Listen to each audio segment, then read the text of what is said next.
হে রব্বুল আলামিন, হে একমাত্র মালিক, হে একমাত্র পরওয়ারদিগার, হে একমাত্র রহমত দানকারী, হে একমাত্র সাহায্যকারী।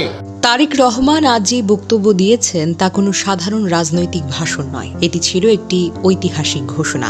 ওসমান হাদি থেকে জুলাই শহীদ, জুলাই শহীদ থেকে 1971-এর শহীদ, 1971 থেকে 2024 একটি ধারাবাহিক আত্মত্যাগের ইতিহাসকে তিনি এক সুতায় বেঁধেছেন।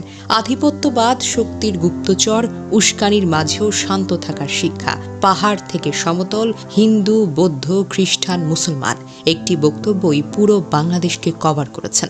মার্টিন লুথার কিং বলেছেন, আই হ্যাভ আ ড্রিম, আর তারেক রহমান বললেন, আই হ্যাভ আ প্ল্যান। সবচেয়ে লক্ষণীয় বিষয় হলো কি জানেন, তিনি বক্তব্যে কোনো মায়া কান্না করেননি, নিজের ত্যাগ, পরিবার, নির্যাতনের গল্প টানেননি।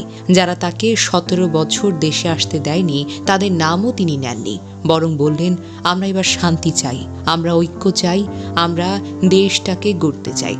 তার বক্তব্যে সবচেয়ে বেশি উচ্চারিত শব্দ হলো আল্লাহ, ইনশাল্লাহ, আল্লাহ যদি রহমত করেন, 2 হাত তুলে দোয়া, আর শেষে রাসূলুল্লাহ সাল্লাল্লাহু আলাইহি ওয়াসাল্লামের ন্যায়পরায়ণতার আলোকে রাষ্ট্র গড়ার অঙ্গীকার।